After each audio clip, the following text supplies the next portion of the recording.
and I'm not a big Pepsi fan, but they have this whatever vintage edition out. You know, that it's got the old look, but it's made with real sugar, limited time only. That's kind of a big deal, real sugar, because rather than the high fructose corn syrup. Exactly. And when did that change occur? That's what I'm wondering. When did they stop using sugar? Yeah, I mean, when did sugar become corn syrup in America? When, you know what I'm saying? You should see the documentary King of Corn. That'll answer that question for you. It's all about subsidies, baby. It's all about subsidies. Well, no, I get the politics of it. Apparently you don't. You asked the question, and I'm here to drop a knowledge bomb. I'm wondering at what point was I tricked into, hey, you've been drinking the same Coke, and we didn't tell you we're no longer using sugar. Yeah. No, you're right. That's a good question. I wonder when you were duped. When was I duped? When were you the dupe? Speaking of being duped as a consumer, tell me. I hate to bring up the most boring issue ever, privacy. But my wife was asking me this morning about, privacy settings and, what should she do? And she was like, yeah, I did this little Google search and all this weird stuff was showing up. Some of it, I think, because of Google activity, and it may just be showing up for her, stuff that she's liked through Google kind of. But then My Life showed up. What do you know about My Life? Because they know a lot about my life. Is it one of those services just using the public API? Yeah, apparently. What do I know about My Life? What are they?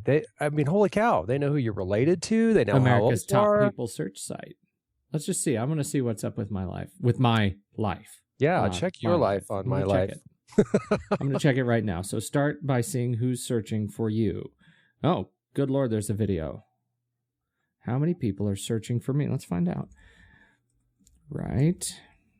Ooh, they want my age. See, they're actually asking me for information here on the home. I'm going to give it. What do I care? Oh, stop. See, you don't really care about privacy as much, do you? Yeah, there they go. It's all out of date. All the information they have is out of Mine date. is not, and I've had some big life changes lately that even they your know stuff, about. all your stuff now in. Yeah. Wow. They know I moved. It's a little trippy. Wow. Isn't it? That is trippy. Well, it's one of those things, and this is I think this is the big ethical quagmire. Yeah, it's Spider. This one is I can't tell if this is Spider-Man's dilemma. With great power comes great responsibility. Yeah. or is it the Green Lantern paradox? Just because you can do a thing does not mean you should. Well, I know we've talked about privacy before, and that's why I didn't want to get all boring and stuff. And I know you've also given some great pointers before. And the last time Facebook did a big change with the timeline, there was some good articles and advice on things that you probably should consider doing, action you should take. And I feel like I'm probably pretty well up to date there. But, then every now and then you just think, you do a little search, you do a little looking, and you think it's a little weird what people know about you, how much of your information is public. It's just a little weird. And the one that's actually, I think, throwing me off is, what's it called? Social Reader? Yeah. Why is that messing you up? Well, I don't have that one, but there are, it just posts stories that people have read, and that's are you talking about like the way the social reader application that plugs into Facebook from like Washington Post, for instance. So that makes me mad. Okay, go ahead. You tell me your. Well, you're reading articles on Washington Post, and maybe I don't know. I've seen some men, for instance, reading some articles very, very clearly geared toward a female audience that it then gets shared with everybody because they've got it set to sort of share with all their friends what they've been reading. That's just a really weird app, man. That just seems really strange that your daily read of the Washington Post is just shared. Everything you read. It's crazy. Yeah, no, and it is. And so, what is your behavior around that? Are you tied in? Are you plugged? Have you accepted the thing to Social Reader? Nope.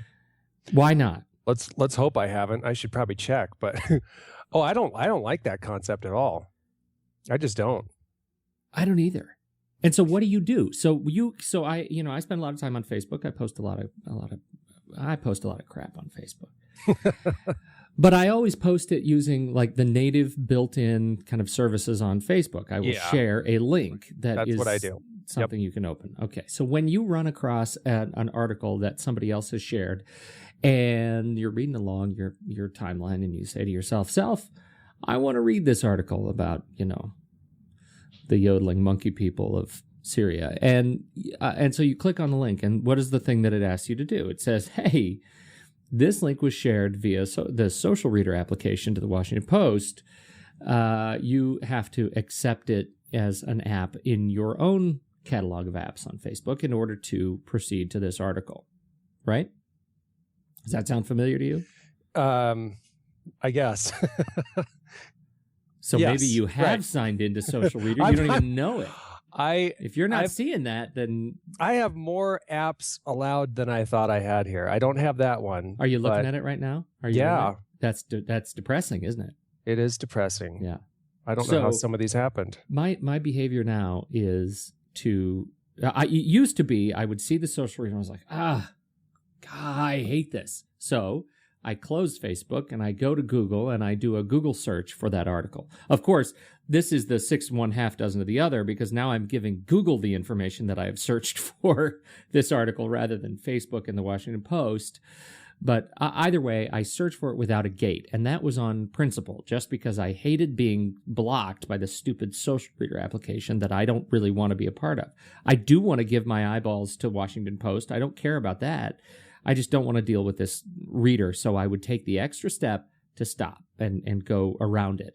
And now I don't even read the article. That's my new behavior. I'm so sick of the whole process that if somebody shares something they want me to see on Social Reader and I click on it, it gives me that gate, I skip it. I just skip it. I don't even, I avoid that little bit of learning in my life. And hopefully it is learning, hopefully it is learning because you are a fan and an adherent of what's that book that you told me about, what's the name of that book? The Information Diet. The Information Diet. Yeah. What a important concept.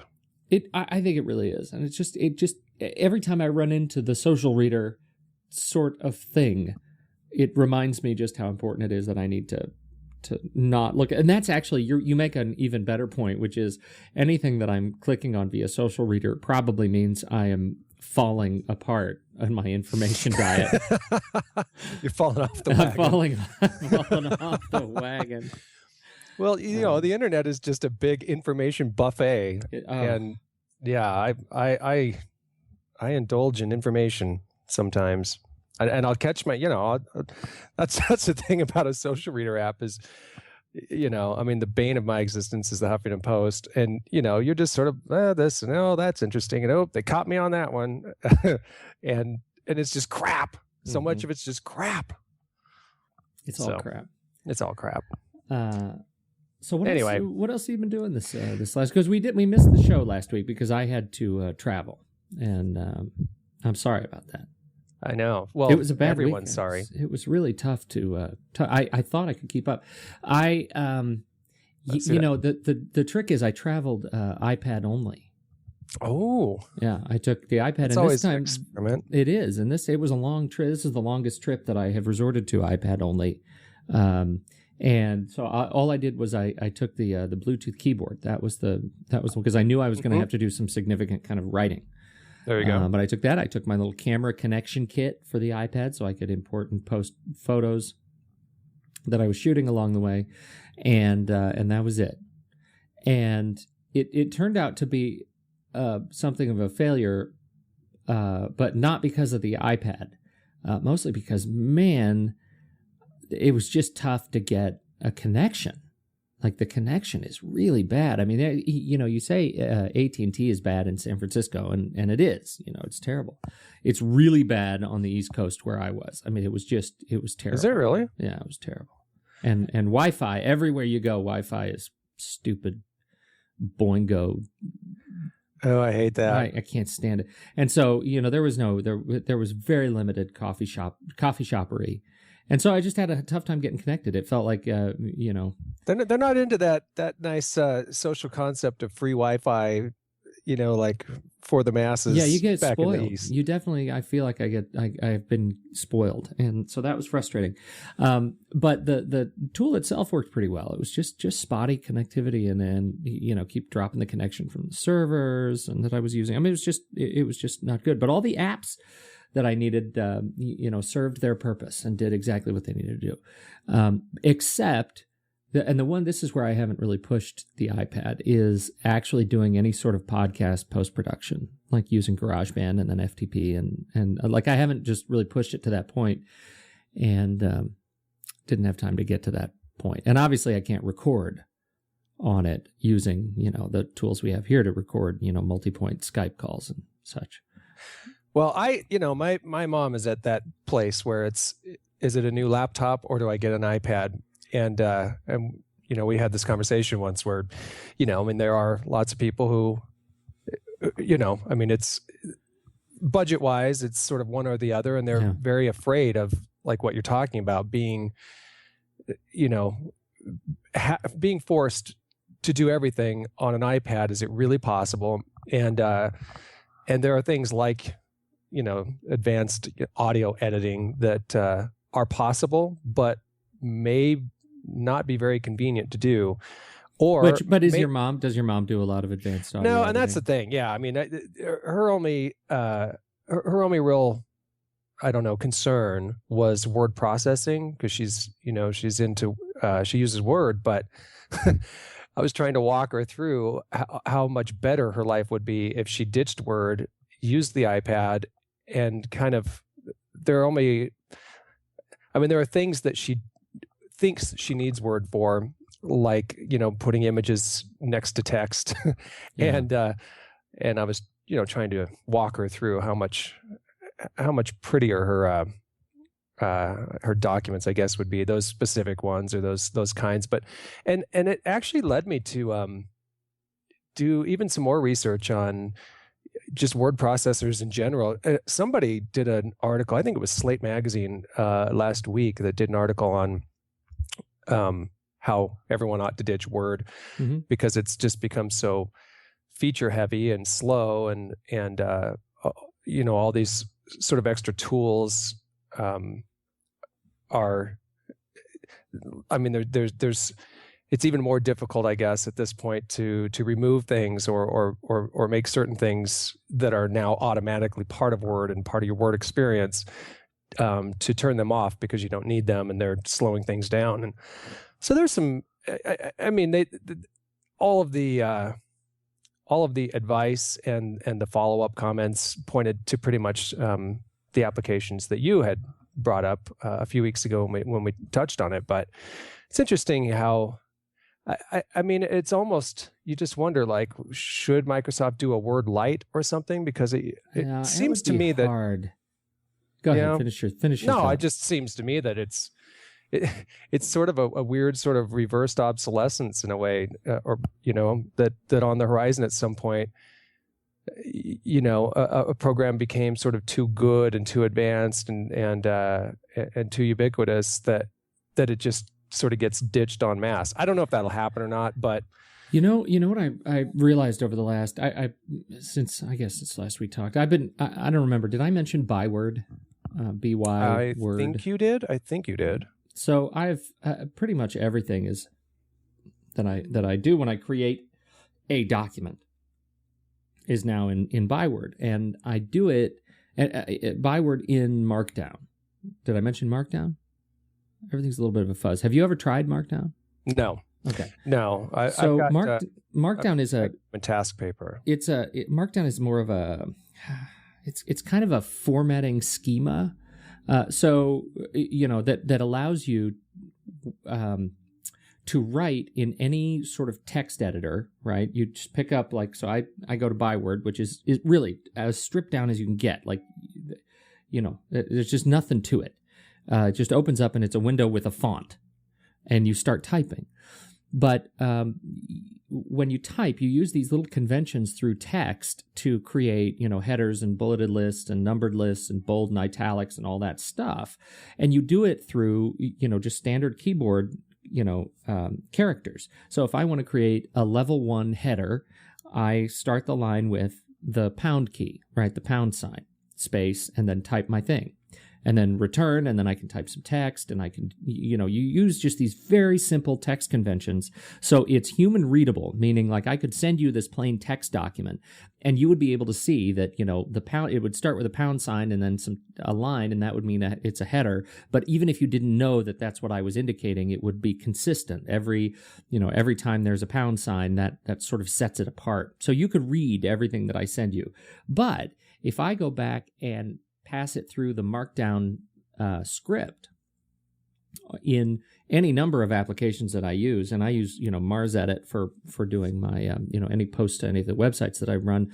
It has a Markdown script in it, and it will convert all of these text kind of tags into the HTML code required to read on the web or to post to the web.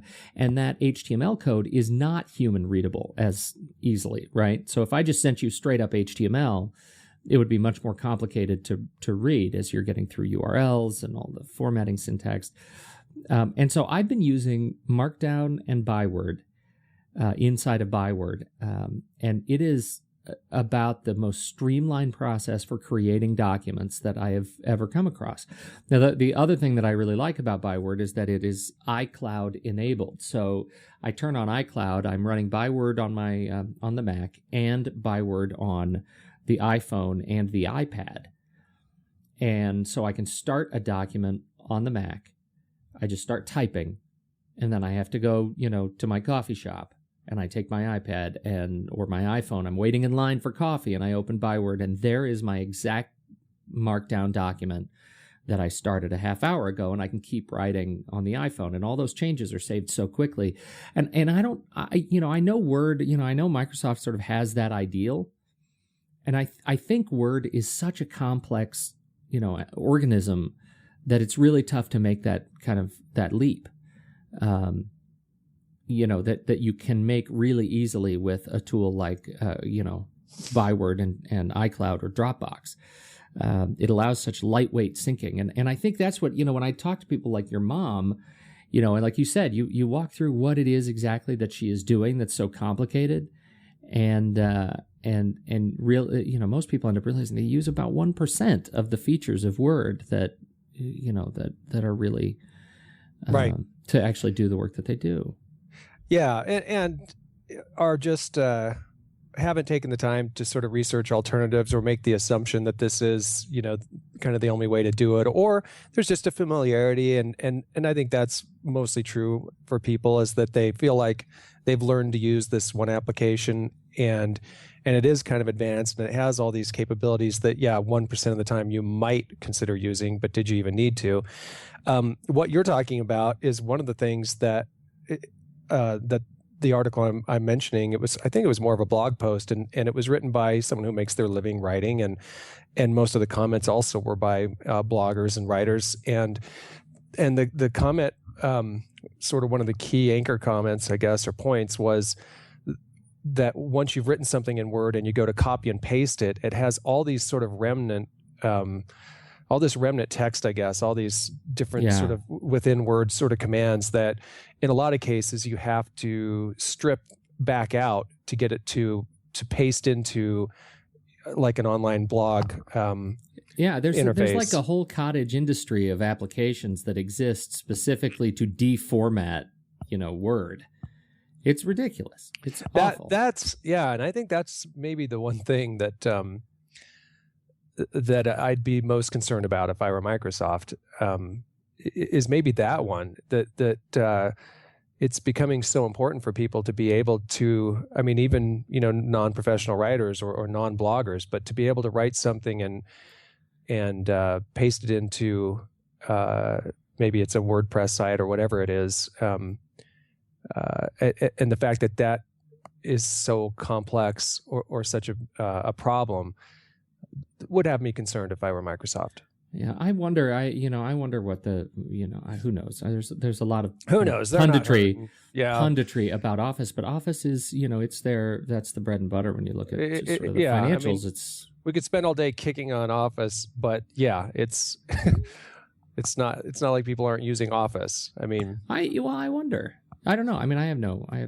data to support, but I wonder how many organizations are really starting to look at what are we really using in Office, and is there an alternative that might give us something well, and I think that conversation comes up.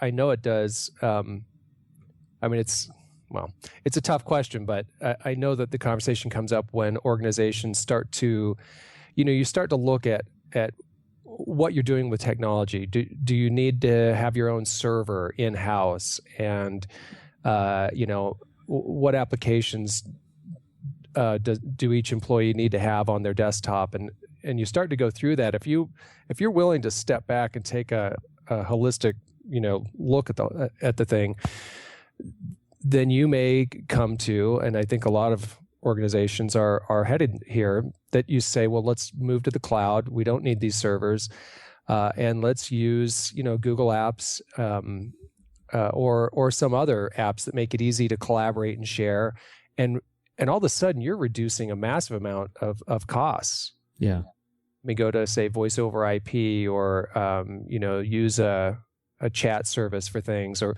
ways you can reduce meetings, the amount of meetings, increase collaboration, reduce email. I mean, if you're willing to sort of step back and say, okay, let's not just keep doing what we're doing because we've always done it, but it's sort of a whole picture, I think, and that's where, and I don't know that Google Apps is always the or Google Docs is always the answer to that question. But really, the discussion is not is Google Docs the answer, but look at the industries that have sort of spun up in terms of productivity as a response to what Microsoft Office has become. Right. That I think is really interesting. And I got to say, when you talk about your like you just went on vacation. Was it a vacation? No, it was work. Oh, okay. So all right, yeah. A work trip. And all the work you needed to do on the road. But, you talk about your daily routine and how you're at Starbucks and you're in line checking your iPad or checking your iPhone. And I'm thinking that what you need is there was an article this Sunday in the New York Times about Amish vacations. I don't know if you read this. I think it was in the travel section, but a New York Times reporter joined a group of Amish people on their annual pilgrimage from Ohio. This particular group was down into, there's a place near Pensacola, Florida, that since 1925, the Amish have this little town there that they vacation in. And there are more Amish than I thought there were, by the way. Pennsylvania, Indiana, Ohio, they're a little more spread out than I thought. And they don't really interact much because how would they? But when they're down in this little town near Pensacola, then they interact. And there's some differences in the way, some are a little more flexible than others. But when they're on vacation, these guys live a pretty rigid life, right, and a very technology-free life. But they're allowed some electricity when they're on vacation. Many of them were allowed to wear clothing that they wouldn't be able to wear back home. So fascinating. But it's still like the meals are all, they do Dutch oven campfire cookouts and, bluegrass concerts and stuff, like things that have no electricity. Bluegrass concerts? Yeah. Are the Amish particularly known for their love of bluegrass? I see things I wouldn't have even thought about. No, I'm reading this article and this guy spent, or it may have been a woman. I didn't check, but they, like how the week went. I mean, we're down there for the whole time and really just commenting on all these things you would never consider, you wouldn't think about, like how do they entertain themselves? What jokes did they find funny? What do they know about the world? you know, like how it's, say, changed, because they just, I mean, their existence is it's very, very simple. That's fascinating. It really is fascinating. And you just reading through this and thinking, wow, I mean, how crazy would I go? I mean, it's, you know, just the whole notion of taking a break even. I mean, for them, it's an increase, I guess, in technology and stuff. But, you know, for any of us, it would be a pretty massive step away. And I got to say, I mean, I guess the last time I was really forced into that situation probably was on a cruise ship where I didn't have access to the internet, or, you know, there was like a library with newspapers, I guess. I don't know how they were getting them, but I guess in ports. But anyway, you know, kind of a cruise ship was it? Oh, he was a pirate. No, but you can't. You know, when you're, I mean, you can get you can pay a lot of money to get internet access. It's really expensive, but really, it's so relaxing to not feel like you have to be checking the news all the time. Yes, that's the core of the information diet kind of principle, right? I mean, that's what we're talking about. Yeah. That I don't want to have to live my life subservient to these dials and whiz bang gadgets. I personally am making the choice otherwise, but I see how some people would feel that way. Feel which way? Like they want to, you know, get away from social reader. Well, yeah. So yeah. I think that's oversharing. Fantastic. Oversharing. Hey, yeah. I got a question for you. Go. How crucial do you think the soundtrack is to the success of game apps? Oh, so if you hear the theme song for Angry Birds, do you just all of a sudden, it's like a Pavlovian response with you? Do you feel like, oh my gosh, I want to play that game? Yes, it is. It is for me. Yes, it is. No, I think that's huge. Well, and I think it's becoming more and more important as sort of the whole sensory experience is because as developers are able to create a richer sensory experience. I have a game I want to introduce you to, and I need to look it up in the store here. I was introduced to this. I was the folks who were staying with me, or I was staying with when I was in Boston. Was staying with some dear friends, and they have a son who is 14, and he introduced me to this game, and it is one of the cruelest experiences I've ever seen. But it is, but it's free, and so I want you to go ahead and download it for your iPad. It's called Techno Kitten Adventure. Okay. Sounds very Japanese. It is, and it's available for Xbox as well. And you can I don't actually know if it's an Xbox game, but it you know, it's one of these, you know, the sort of unlimited kind of, or the running games, you know, where you have this character and you have to avoid these obstacles, and like Temple Run. Yeah. It just keeps you running, but it's a side scroller. Right, it's more like a Cannibalt was one of the first ones that I. But there are a lot of these kinds of games, you know, where you just have to avoid the obstacles.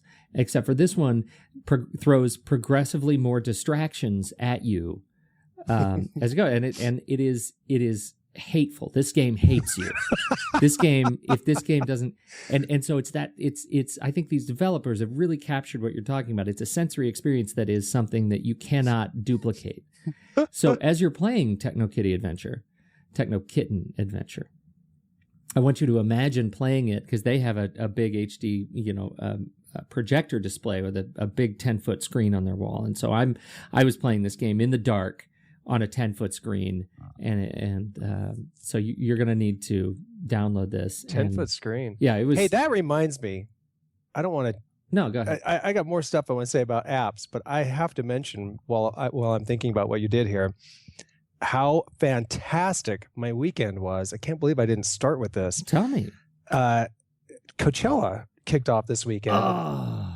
And dude, they've got, you have to look up online their app. Well, you can go. They have an app, and the app will take you there. But they've got a YouTube page, I guess, where they had 3 different channels running, and it was more or less live. I think they were somewhat delayed, and it wasn't. You couldn't see every stage, but they'd sort of picked and choose the performances. So from about 4 or 5 until like midnight or 1 a.m., you had 3 different live stages that you'd stream to your iPod, and then I ran it through AirPlay onto my big screen TV. The quality was amazing, and I was completely glued 3 nights in a row. Oh, that's so great. It was fantastic. Oh, man. So this next weekend, tune in. But I'm telling you, I mean, I was just sitting there like this. It's almost better than being there, because I've been to Coachella and it's great, but it's not easy to get up close or to get any good positioning, because, you want to see this band on this stage, and then there's this band on this stage. So you end up at the back, because you're kind of running back and forth. You can kind of move up, or some are intense and it's a little easier, but it's hot and there's just a lot of people. But wow. I mean, I'm like Saturday night sitting in my living room on my big screen TV with the sound system. And in, on each of these stages, they had probably, 10 camera positions. So they made it, it was great camera movement. I don't know. I mean, it was all free, right? For me to watch it. I don't know if, this is a new revenue source in the future and it won't be free, but I was just loving it. Oh man, that's so great. Well, there's another one going on right now. So have you heard of this new HBO show, Girls? I have heard of it. Yes. I watched the first half of it on YouTube last night, which I thought was very strange. And that seems to be a big thing. It is so this show is now I started talking about it before I actually brought it up, so I can't talk authoritatively about it. The show is pretty good, I'll tell you. I mean, it was kind of depressing. Oh, really? Yeah. Well, I mean, it's depressing just because it's like, oh, yeah. I hate that. Yeah. No, it was surprising me because what's the guy's name? Judd Apatow. Judd, yeah, he's funny guy, right? Yes, right. And so, anyway, I just turned it on because, I believe it's the first show that is in kind of primetime HBO rotation that they are, putting on YouTube, full episodes, not just clips, and you can watch the whole thing on YouTube as a channel. And so, for a major cable publisher, independent or a major cable distributor to put original programming on YouTube seemed like a big deal to me. HBO has been pretty smart, I think. No, HBO's not smart about what? All right, finish your sentence. Well, before I completely undress you. The HBO Go app, sucks. I'm a big fan of. I don't have HBO, so. Oh, well, there you go. No, here's my problem. No. Here's my problem. I have money, right? I don't have a lot of money, but I have money that I am willing to give to a distributor for the shows I want to watch. This is where we are. I hate this. I want to pay to watch shows like, let's just Game of Thrones, and they won't let me do it unless I pay this stupid, subscription for 1,000 channels that I will never watch. That is annoying. If you're not a subscriber and you want access to their content, the fact that you have to subscribe rather than pay individually is annoying. Yeah. And I'll tell you what kills me. I was at a friend's house. It was last summer, I think, and there was a movie that they hadn't seen. And I'd seen, and I thought, man, you guys would love this movie. We've got to get this movie. Well, once upon a time, there was a Blockbuster near everyone, and you went and rented a movie. And it may have been out, so you're out of luck, but you knew you at least had access to the likelihood of getting that movie. Well, on the one hand, sometimes life is that much more convenient because we don't have to leave the house. It's going to either be on pay-per-view or it's going to be on iTunes or Netflix or whatever. But if it's not in any of those places, you're out of luck. It won't there's no more watched. Blockbuster. It won't get watched. That's right. And it's maddening that because it was a movie that would have been. It wasn't a newer film, so it would have been on the shelves in any other era. I guess Redbox is another choice. You can run around to Redbox machines and hope that some have it. I'm happy that I mean, Blockbuster was an awful company, and I just sort of hated their existence. But now that they're really not there, or in really extremely limited locations, it can be really, really maddening when you want to see a show and you just have no way to get to it. Yes, that's true. So, and I know we've talked about it before, so I feel like it's one of those that I can very easily get sucked into. Right. Yeah. You can start ranting and half hour later. That's not, I could black out, just black out. The anger starts to swell. The words come. That's forth. Right. It's my first world rage. You have no control. Yeah, exactly. First world problems. Oh my God! Man, I have money so and I can't hard. pay for things when I want to pay my money at things. I want to throw my money at things. Oh, my rage. Here's a first world problem.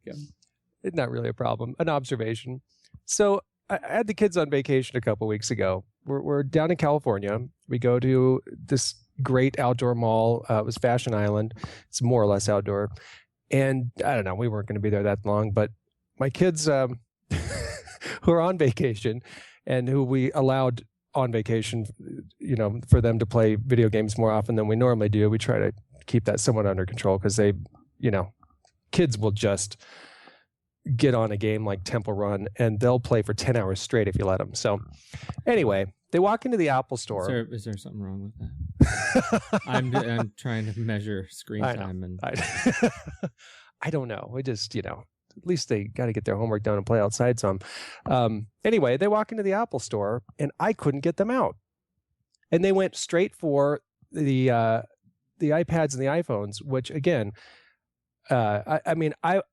I was letting them, it's fine and okay. And it gives me a chance to walk around and look at things for a long time. That was fantastic. And then hey guys, you ready to go? Nope. So I walk out, I walk back in. I'm like, and it wasn't until it dawned on me that, hey kids, I have an iPhone in my pocket. You can play it at lunch if you leave now. You have to bribe your children with an Apple product to get them to stop playing with Apple products. I'm not kidding. Like, that went on for a long time. And every time I went over there, hey boys, you ready? 5 minutes? No. Hey guys, remember? I have an iPhone with me. The first one out of the store gets to play it first. Oh my God. And they dropped the iPhones and ran. So what's your stance on the, your kids? Because your kids, again, what are your ages of your kids? Again, 9 and 5. I've got twins that are 5. So okay. When have you given thought to like what you're going to do with the iPhones for your kids? I mean, I've given thought to it. When do you get them? Ooh, good question. That's a good question because I know it's coming. I think in general, if we're just talking about the cost, if we're talking about, budget, I think an iTouch is a good place to start with kids. But if we're talking about really opening them up with things like text messaging and cell phones, man, I want to hold off as long as possible. And I don't know. I know what's Facebook's age? 13? What's Facebook's age? The published age is 13, I think. Yeah. Yeah. Well, I was just at my brother's house and his boy just turned 13. So it was a big moment in the house that he was able to now have a Facebook account and all of his friends were already on Facebook. And it was kind of a big rite of passage, like this age 13 now meant something in their home that it wouldn't have meant 5 years ago. Yeah. Well, it's almost, I think there are sort of two levels of consideration, right? The first one is the technology consideration, which is, at what age do you really want your kids, texting and calling and having plans, right? And the second is, at what age do you want them exposed to the sort of advertising economy that inundates especially kids, because they have no money of their own, largely, right? And so they will be going for the free apps and the ad-supported apps, and they'll be seeing a lot more ads than maybe a more diligent adult, user that has their own bankroll, right? Like I don't see as many ads on my phone because you got the paid version. I pay for apps because I don't want to see ads. My kids, if they had their own ability to go browse the app store, they would be going for apps that are ad supported, and sometimes the ads are not that great. And so what age do you want them to start really having to fend off some of the messaging there? I know when my son is playing games on my own phone, and he and I are sitting down and we play on the phone, we play on the iPad, his first instinct is to go to like options and see more, and and that opens up web links and YouTube links for advertisements for other videos or for other games and other applications. And Daddy, what's your password again? Yeah, right. You know what I'm saying? Like there's a I do. Yeah. It's and I notice like it's kind of sad when my 5-year-olds, they're not as interested in the PBS or Disney Channel shows that they used to love, and so we're on mornings that we're doing TV, it's more Nickelodeon or Cartoon Network, and you notice it immediately because it's, I want that, Dad, that's so cool, Dad, can I get that for my birthday? Yeah, which doesn't happen when they're watching PBS or the Disney Channel. Interesting. Yeah, and it's I guess on the one hand, you got to prepare them for that. You got to make it very clear that there are certain things that are, I try to, we did this on vacation. I walked up to a window. I can't remember what the store was, but my son just desperately wanted to go in, and we couldn't go in because of time. And so I'm like, here, we're at the window, Tate. This is called window shopping. It's actually really, really fun. This is a cool thing to do. We are not in that store, but we're looking in. Look at what we can do. This is window shopping. We can look at it, but not touch it. Start to love it. It's like a miracle. You don't need any of those things, but they're fun to look at. That's right. You don't need any of that's great. The whole concept of, I don't know, when I was a kid, I thought window shopping was cool. I was pretty aware that we couldn't afford a whole lot. But I don't know, man. It's that's the piece. Like, I don't know, how much can you hide them? But from there, it starts with the phone, and then advertising, and then concealed weapons, and so that's the continuum. I remember when I actually believed juicy fruit gum made me laugh, or would give me a twin. Somehow it would unlock my hidden twin achievement. Do you know who Mitch Hedberg is? Is it Hedberg or Hedberg? He's a comedian. No, I don't know. I don't know. I like him. He said, speaking of twins, it's like, when I was a kid, I used to sleep in a twin bed, and I wondered where my brother was. That's pretty much it. That's it. Good one. Good one. All right. Heck, are we there? We may be. Do you have anything else hot on your list of things to think about? I got to go figure out this My Life crap and how they know all about me, but I don't think you should stress out so much about it. I think you should let that go. Well, they're going to find you anyway. It really is just a creep factor thing. This is the thing that you got to remember, right? This is the cultural shift that is happening, which is if you were the only person whose information was out there on the web to be found by, others, then it would be a problem. Everybody's information is out there on the web to be found by others, which creates that same sort of level of noise and signal. It's like as soon as everybody's special, nobody is. And what's that is there's something to be said about that. That's the Incredibles corollary. Yeah. There you go. That's good. That's right. Good. I like that. What were you going to say? I'm waiting for the Incredibles part 2. I love that show. Yeah, but what's the list of key information you really don't want shared? It's something like your mother's maiden name, your birth date, your pets' names. There's some sort of short list that I think was a list of 7 that. Well, and there are so many great tips around it. First of all, don't use your mother's maiden name. Make up a maiden name.